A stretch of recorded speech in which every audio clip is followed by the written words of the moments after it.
Hello mga bossing, good morning. Yan mga bossing, bali alas 3 po ulit tayo gumising. Day 3 ko na nga pala mga bossing sa aking trabaho.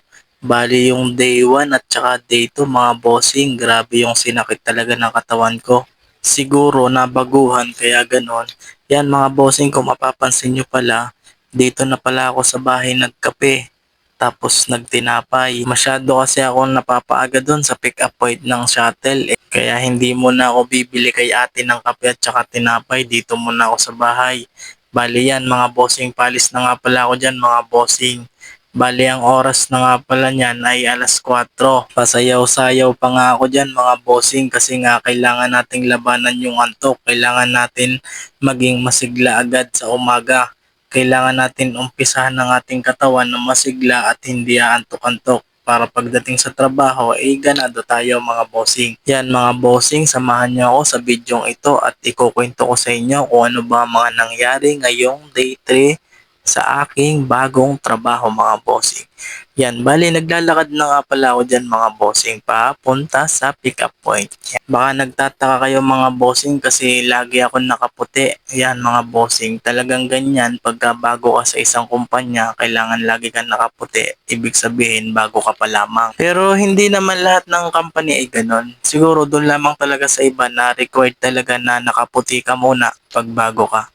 Pero magkakaroon din naman kami ng uniform mga bossing pero kailangan mo munang makaisang buwan. Siguro kaya hindi sila nag-i-issue agad ng uniform kasi nga baka mamaya 2 days ka pa lang sa kumpanya ay mag-resign ka na kasi hindi mo kinaya yung trabaho.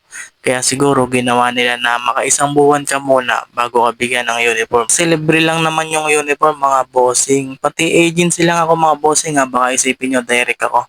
Yan mga bossing, bali sa puntong ito nga pala ay malapit na ako doon sa binibilhan ko ng kape at saka tinapay. Yan mga bossing, tuturo ko sa inyo.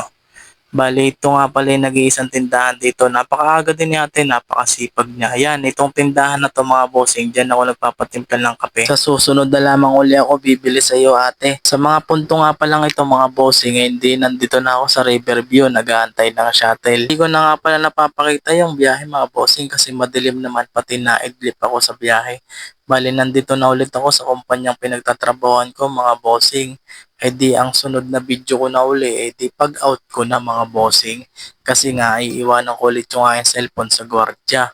Yan mga bossing, kung nakarating ka nga sa video ito, ay di out na ulit ako mga bossing.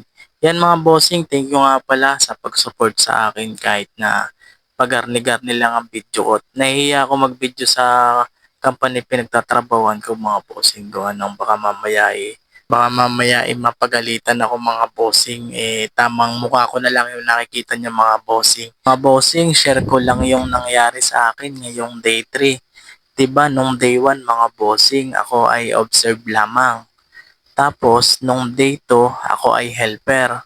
Ngayong day 3 mga bossing, nakakatuwa kasi nag-operate na talaga ako. Nag-operate na talaga ako ng machine at kagandahan dyan, buong maghapon ako nag-operate. Ang pinakamaganda ay walang naging aberya. Kaya salamat. Thank you Lord.